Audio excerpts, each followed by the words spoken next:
¿Me escuchan? No. Arque, no, no lo escuchamos, solo escuchamos la palabra se escucha. Chicos, ¿me escuchan? Sí, sí, sí, se escucha.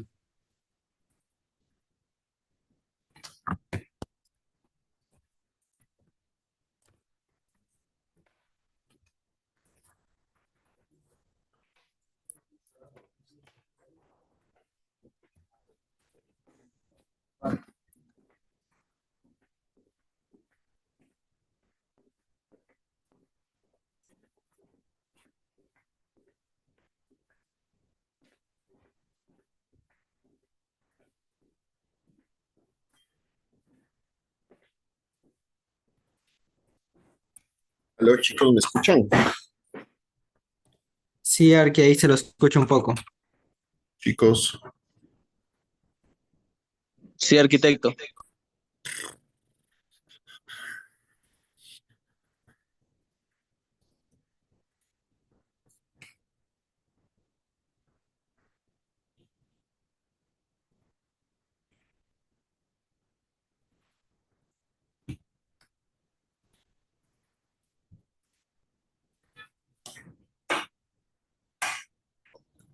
hola chicos, ¿me escuchan?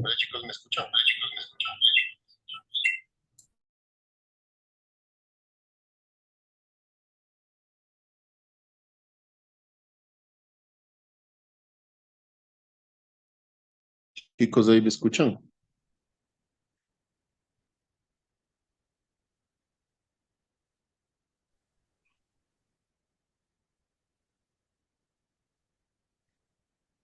Chicos, ¿me escuchan?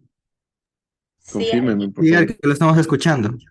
Ay, qué suerte. ¿Y antes me escuchaban o no? hace un rato no. Chicos, no. Les cuento que cambié de computador y no sé, no funciona ni la cámara, ni, ni el audio. Entonces me tocó conectarme ahorita desde el celular. Bueno, eh, sigamos entonces.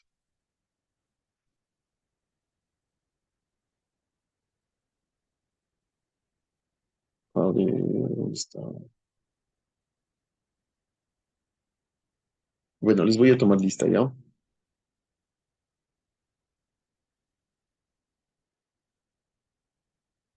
Me confirman las personas que están.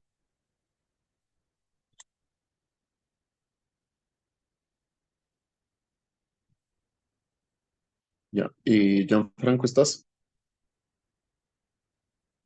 Ok. Presente, David. Arqui. Ok, gracias. David Hipólito, ¿estás? Presente, arquitecto. Gracias. Juan Carlos, ¿estás? Sí, arquitecto, presente, buenas tardes. Buenas tardes, Juan Carlos. Efraín, ¿estás? Efraín, ¿estás? Ok. Kaylin, ¿estás?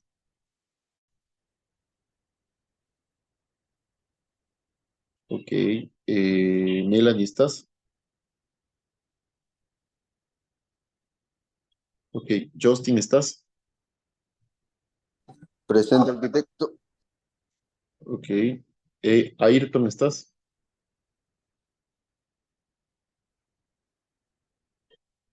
Iván David, ¿estás? Aquí presente, arquitecto. Gracias. John Paul, ¿estás? Joan Paul, perdón, Joan Paul. Ok. Heidi, ¿estás? Ok. Steven, ¿estás? Sí, presente, Arqui. Gracias. Milena, ¿estás? Presente. Arqui, disculpe, Disculpe, me había quedado sin internet. No, no sé ¿Ya? si ya me nombró. ¿Cuál es tu nombre? Mendoza Heidi. Ok, sí, no, no te, sí te nombré, pero no contestaste. Franco Alejandro, ¿estás? Franco Alejandro, ¿estás? Presente, Arqui. Ok. Arqui, buenas Dominic, noches. Paul Medrano también estoy presente. Estoy con fallas del internet. Paul Medrano. Ok. Dominic, ¿estás? Derek, ¿estás? Presente, Arqui, Dominic, sí estoy. Sí, Derek Gracias. Sánchez. Y Steven Alfredo, ¿estás? Perdón, Arqui, ¿cuál es Steven? Steven Alfredo Cuando, Varela. cuando llamó a Steven, el otro Steven dijo presente. Mm. Ah, Yo soy Steven Manuel. a ver, Steven, Monar. Steven Daniel, ¿estás? Sí, presente. Y Steven Alfredo. También presente, Arqui. Ya, muchas gracias. Bueno, entonces empecemos. Bueno, primero pedirles disculpas, estoy con computador nuevo y no sé por qué no proyecta video y yo no escucho el audio. Entonces les pido disculpas. Y la otra es para indicarles que hoy, bueno, el día de mañana yo ya voy a subir el Drive para que ustedes puedan subir toda su información. Entonces, necesito que por favor ustedes ya vayan subiendo, ¿sí? No sé si es que está claro eso, chicos. ¿Qué hay que subir, Arqui? Los deberes, Arqui, una pregunta. claro, dime. ¿Hasta qué día y hora se puede subir? Dejémoslo hasta el sábado en la noche, ¿les parece? De acuerdo. ¿Están de acuerdo? Ya, ¿por qué hasta el sábado en la noche? Porque en cambio a mí me toca eh, presentar, presentar notas hasta el domingo en la mañana, me parece, no hasta el domingo. Ya voy a ver bien, pero dejémoslo hasta el sábado en la noche, ¿ya? ¿Están de acuerdo? O Sí, no sé si es que alguno de sus otros profesores les ha dicho hasta cuándo tienen que presentar notas, chicos. Pero bueno, yo voy a averiguar y ya les indico, ¿ya? Bueno, entonces como ustedes saben, a mí me encanta hacer unos repasos así rápidos de lo que hemos visto. Y hemos visto ya básicamente todo el recorrido de la arquitectura barroca.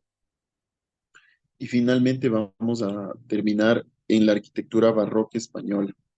El barroco español es un estilo esencialmente o súper regionalista en España, porque no es que persigue los patrones universales como sucedió en Italia, en Francia, en Alemania. Es decir, que el estilo barroco en España, tenemos el barroco castellano, el barroco de andaluz, el barroco gallego, el barroco catalán, el barroco, es decir, eh, estilos bastante diferenciados en cada sector, ¿sí? Entonces, la primera mitad del siglo XVII se constituye como el inicio de la arquitectura barroca en España. Y este primer barroco está muy vinculado a lo que se hizo en el Renacimiento con Juan de Herrera o la arquitectura herreriana y su principal monumento que fue el Escorial. Entonces, a partir de esta obra del Escorial, de esta arquitectura herreriana, del final del Renacimiento español, se empiezan a tomar los nuevos cánones que sirvieron como enlace para la arquitectura posterior, ¿sí? Que fue el barroco español. Entonces, ¿cuáles son las características generales? Son la prevalencia de los modelos esculturalenses, es decir, la austeridad y sobriedad, esculiarenses, es decir, del Escorial. Hace referencia a los modelos del Escorial, esculiarenses, austeridad y sobriedad, estructuras simples, ausencia de fachadas curvilíneas. En las cúpulas fingidas tenemos estas obras de yeso sostenidas por madera, famosas o muy conocidas como las encamonadas.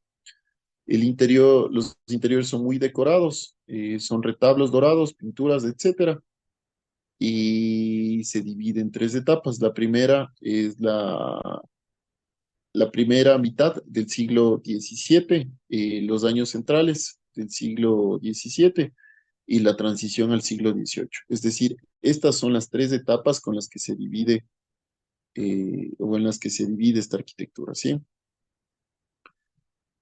Entonces será más o menos a mediados del siglo cuando se empiezan a eliminar los vestigios herrerianos de la ornamentación y esta se hace mucho más flexible. Entonces, esto se debe de gran medida a la participación de la arquitectura de estos arquitectos polifacéticos que eran arquitectos, pintores, escultores, como Alonso de Cano, bueno, como los García, como los de la familia, se me fue el nombre, de los Churigüera, etcétera. ¿Sí? Entonces vamos a ver la primera mitad del siglo XVII. Aquí tenemos, por ejemplo, a Juan Gómez de Mora. Aquí vemos el Ayuntamiento de Madrid, que fue construido entre 1586 y 1648. Es un estilo sobrio y geométrico que utiliza mucho las pilastras e impostas. Hay una división de la superficie en recuadros con claros y oscuros, los pórticos con arcos, como se puede ver aquí, vestíbulos al exterior, en la base del coro y en el interior, y la utilización en Madrid del ladrillo, granito, chapiteles de pizarra. Y sobre todo aquí empieza a haber ya unas preocupaciones urbanísticas. ¿Qué significa esto de las preocupaciones urbanísticas? Es que la gente se empieza a enfocar mucho en el urbanismo, los constructores se empiezan a enfocar mucho en el urbanismo. Este también es de Juan de Gómez de Mora. Esta es la cárcel de la Corte de Madrid, que es actualmente el Ministerio de Asuntos Exteriores. Inicialmente esta era una cárcel real. Es decir, aquí encarcelaban como decir, a los presos políticos, ¿no? Los presos que tenían otro nivel, ¿no? No el típico vulgar ladrón, no otro nivel de custodia. Entonces, esto supone como un hito arquitectónico en política penitenciaria, ya que fue construida bajo nuevas teorías penalistas de la época. Y sobre todo porque empieza a haber ese nivel de respeto hacia las personas. Es decir, si nosotros vemos, existe, por ejemplo, estos grandes ventanales, esta entrada de aire y luz, sobre todo que genera limpieza, donde los administrados, o donde se administraba, perdón, justicia, ¿no? Aquí vemos la Plaza Mayor de Madrid. Anteriormente vimos el ayuntamiento, esta es la Plaza Mayor. Eh, este proyecto en Madrid, eh, eh, no se sale, digamos, del recuerdo herreriano, de lo que se hizo en el Escorial y en Salamanca. Esta es la Clerencia en Salamanca, que es una iglesia que recibe el edificio del antiguo Corte Real, perdón, Colegio Real del Espíritu o Clerencia de la Compañía de Jesús. Esto es en Salamanca, igual de Juan Gómez de Mora. eh, y se nota, ¿no? Cómo se empieza, aunque existe una arquitectura austera, como se ve en los otros proyectos de Juan Gómez de Mora, pero aquí ya se empieza a ver unos elementos mucho más ornamentados. Bueno, viendo todo esto, cómo se ha ido suscitando en cuanto a arquitectura urbana y arquitectura eclesiástica, vamos a ir viendo algunos autores. Por ejemplo, Alberto de la Madre de Dios, él era un arquitecto vinculado a la Compañía de Jesús.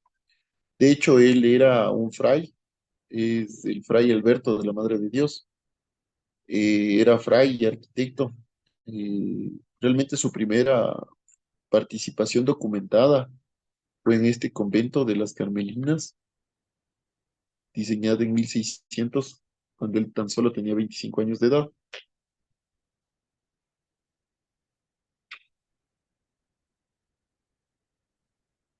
Y aquí se nota, ¿no? El despojo de cierto nivel de arquitectura o de ornamentación. Entonces, él lo que hace es tratar de pegarse mucho al, a la, a la arquitectura del Escorial, pero más sin embargo, empieza a incorporar elementos como estos, ¿no? Que terminan siendo elementos muy barrocos. Y además que también el uso del material, de la piedra. Bueno, estos frisos no son los típicos frisos cortados o discontinuos que tenemos o que se ve en el barroco italiano, sino más bien son los frisos del Renacimiento, ¿no? El siguiente que vamos a ver es Alonso de Carbonell. Esta es una construcción con ladrillos, las torres con chapiteles de pizarra de influencia flamenca. Estas son las torres de chapiteles de pizarra. Sí, entonces Alonso de Carbonell, este es el Palacio del Buen Retiro. O sea, no sé si es que ustedes se van dando cuenta que aquí vamos viendo muchos proyectos que hacen mucha referencia hacia la parte católica. Como yo les decía, históricamente en España no existió una reforma o contrarreforma. O bueno, sí hubo una contrarreforma, por eso es que existe el barroco. Pero en España no se dio eh, sin embargo, eh, los niveles de aceptación del catolicismo en España eran súper altos. Entonces, si ustedes van viendo en todos los nombres, tenemos de la Madre de Dios, la Clerencia, el Buen Retiro, es decir, nombres súper vinculados de cierta manera con arquitectura eclesiástica, ¿no? Este es otro, bueno, creo que este es el último que vamos a ver, que es Francisco Bautista, que esta es la iglesia de San Isidro de Madrid. Tenemos una planta inspirada en el Jesús y en San Andrés de Mantua, una nave con dos capillas alternando y estrechas, anchas y estrechas. Esta es la capilla principal. El gran crucero con la cúpula encamonada.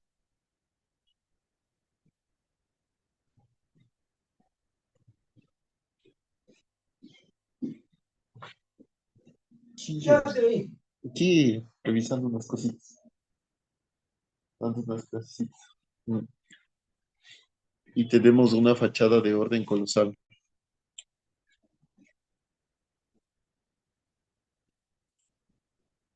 Aquí vemos la iglesia de San Isidro, ¿no?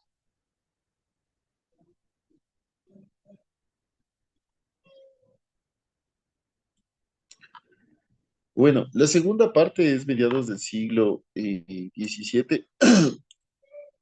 Aquí tenemos más bien el gusto por las formas cada vez más ricas, el enriquecimiento de la decoración con elementos naturalistas, es decir, la movilidad de las fachadas, plantas sencillas, mayores libertades en los alzados, en volúmenes y siluetas, y la aparición en levante de la columna salomónica. El primero que vamos a ver es Alonso de Cano, que es en la fachada de la catedral. Creo que es el primero y el único, creo que vamos a ver, que hace referencia a mediados del siglo XVII, que es en la fachada de la Catedral de Granada. Aquí ya empezamos a ver una decoración mucho más profusa, con estos tres rendidos de arcos que nos dan este efecto de claro y oscuro. Hay que notar que Alonso de Cano era un pintor y también fue un excelente arquitecto que provocó una verdadera revolución dentro de la arquitectura española, sobre todo en esta época de mediados del siglo XVII. ¿Sí? ¿Alguien dice algo? Bueno, alguien se le prendió el micrófono, chicos.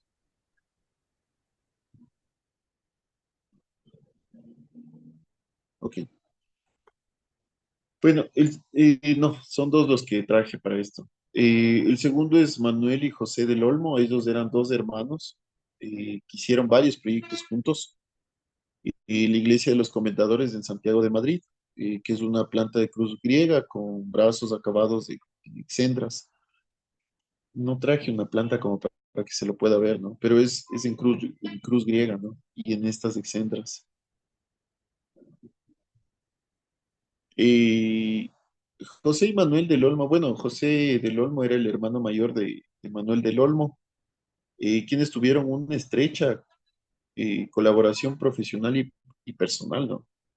El estilo de ellos evoca un barroco de mediados del siglo XVII, y su carrera fue o estuvo muy ligada a la construcción de iglesias, sobre todo a la construcción de iglesias. Ellos empiezan como aparejadores reales, es decir, los que como maestros de obra, digamos, reales, y posteriormente en la corte se los asciende a arquitectos de la corte.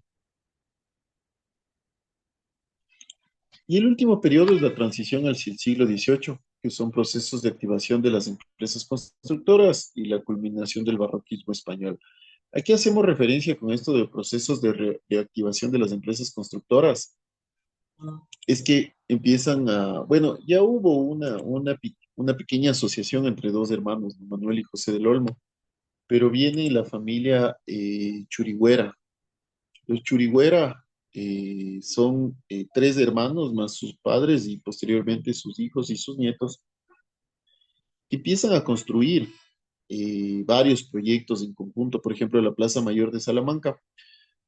Y Y muchos de estos proyectos no se sabe a quién se los puede atribuir, si es que es a Alberto, si es que es a José, si es que es a Benito, si es que es a Joaquín. Entonces, por ejemplo, la familia Churigüera son una familia de arquitectos que se convierte en el estandarte del barroco español. Y ellos trabajaban en la misma obra, o todos trabajaban en la misma obra, y por eso es difícil precisar a quién pertenece cada obra, ¿no? Pero bueno, la figura principal o las figuras principales fueron José, Alberto y Joaquín. José era un creador de retablos, su principal eh, trabajo o aporte eran en los retablos, y además en la construcción de este barroco castellano que se impone de un orden único con columnas salomónicas, y varios elementos, ¿no? Estas columnas gigantescas.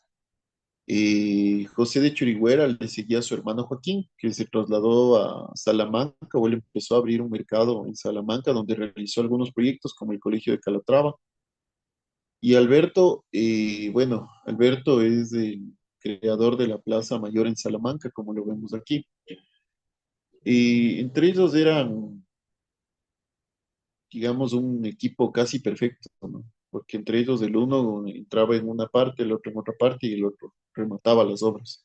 Entonces es muy difícil indicar a qué le pertenece o qué obra le pertenece a cada uno, ¿no? Otro de los arquitectos en esta época es Teodoro Adermans. Teodoro Adermans era un arquitecto, eh, pues el arquitecto de San Ildefonso, se Yo llama tienes esto. una ficha. ¿Aló? Bueno, Teodoro Adermans es un arquitecto que empieza o que trabajaba para Felipe V. Felipe V era uno de los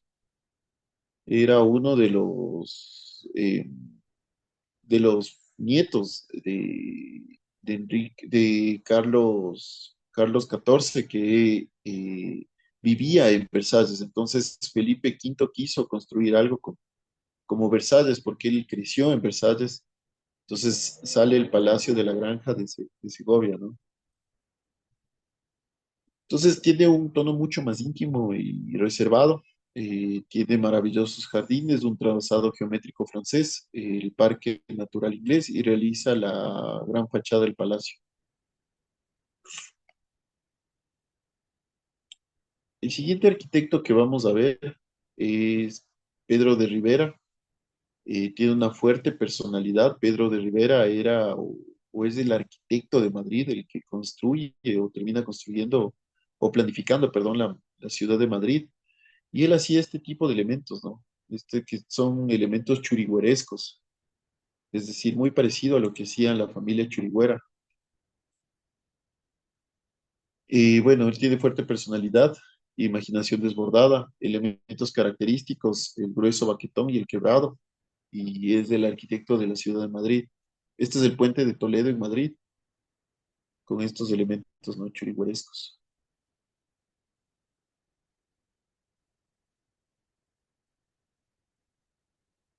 Estos elementos terminan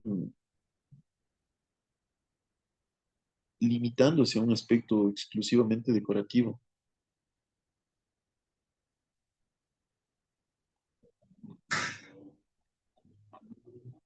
¿Sí? Y, y bueno, también funcional. Sí tiene algún elemento funcional. El siguiente arquitecto que vamos a ver es Narciso Tomé. Él utilizaba o hacía de la arquitectura una escenografía, mezclaba arquitectura, escultura y pintura, y él le da mucha importancia a la luz y a la riqueza de los materiales.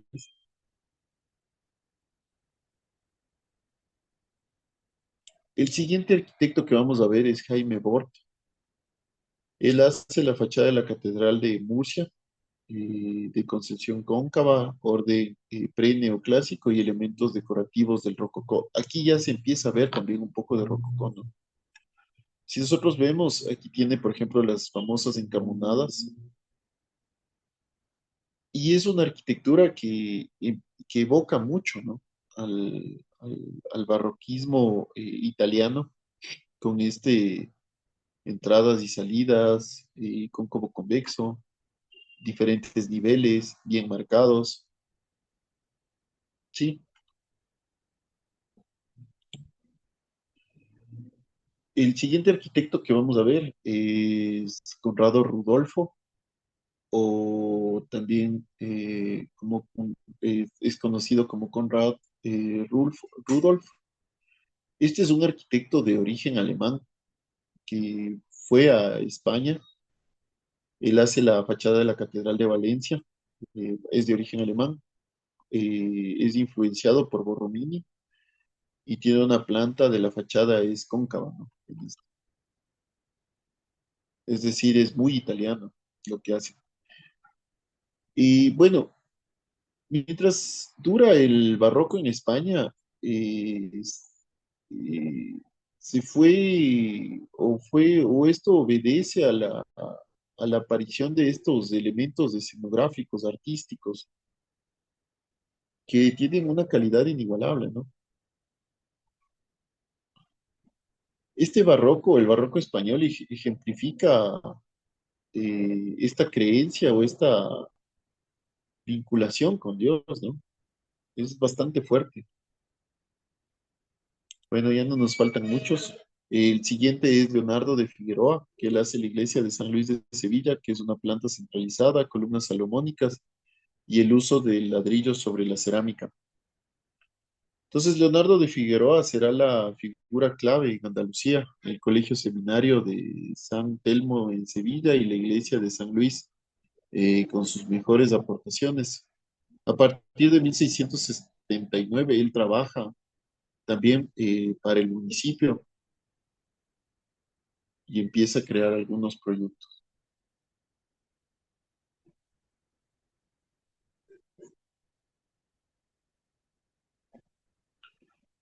El siguiente proyecto que vamos a ver es de Francisco Hurtado de Izquierdo o Izquierdo.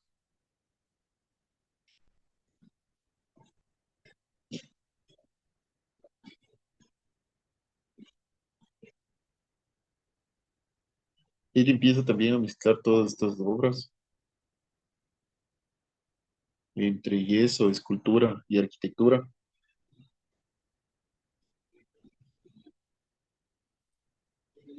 El penúltimo arquitecto que vamos a ver es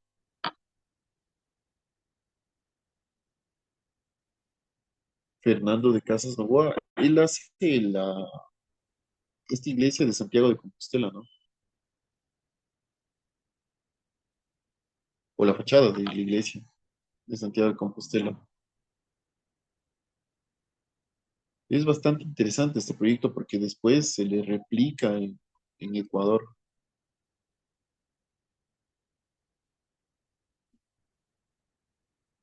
Bueno, y hemos llegado hasta Filippo Juvara. Filippo Juvara es un arquitecto que fue traído desde Italia por Felipe V y él hace el Palacio Real de Madrid. Eh, y él utiliza mucho la arquitectura urbana, ¿no? Perdón, el barroco urbano.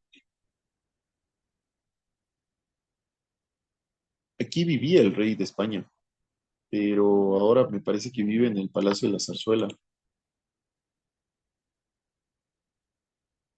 Este palacio, el Palacio Real de Madrid, es mucho más grande que el Palacio de Versalles o el Palacio de Buckingham en Inglaterra, en Londres. Aquí lo podemos ver, ¿no? En planta. Me parece que tiene como 135.000 metros cuadrados de construcción. Ah, no, y de ahí viene Francesco Sabatini. Este es en cambio el arquitecto militar. Francesco Sabatini es un arquitecto traído igual de España, o Francisco Sabatini, en 1760 por Carlos III. Él hace el Palacio de Aranjuez en Madrid y realiza la ampliación del palacio y lleva a cabo la urbanización de todo el pueblo. Uy, ¿qué pasó? Él hace el Palacio Real de Armas o la fachada de la Plaza Real de Armas. Y bueno, también hace un poco de paisajismo, ¿no? Sabatini.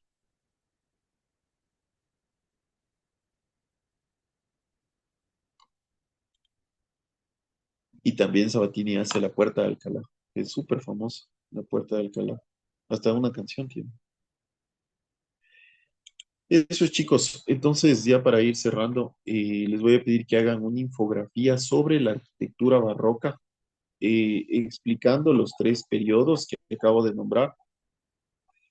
Y esto lo vamos a revisar el día sábado, por favor, con las tres etapas. ¿Sí?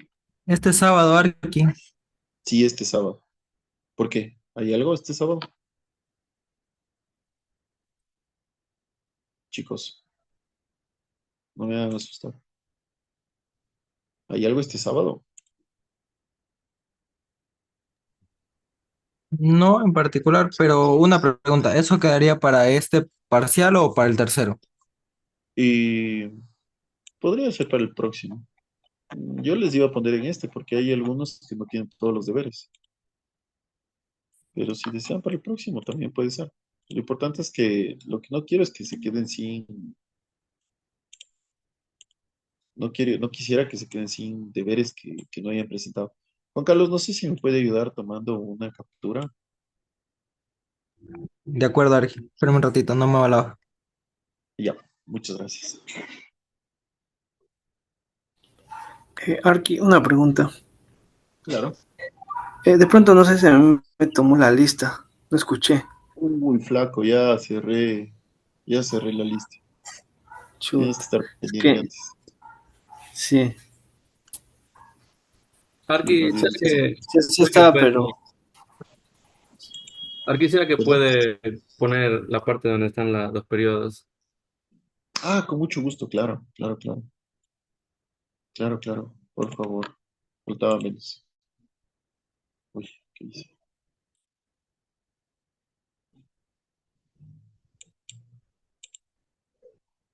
Los periodos, aquí están los periodos.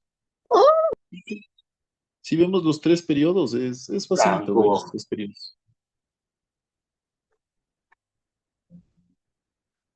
Ya La listo. primera mitad del siglo XVII, años centrales y transición al siglo XVIII. Tal cual, así se llaman los tres periodos.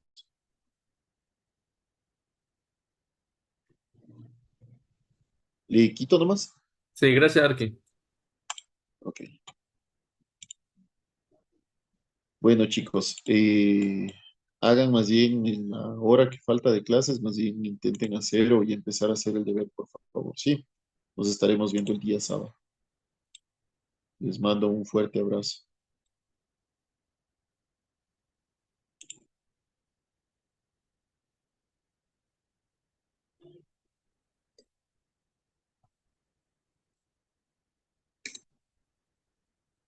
Nos vemos.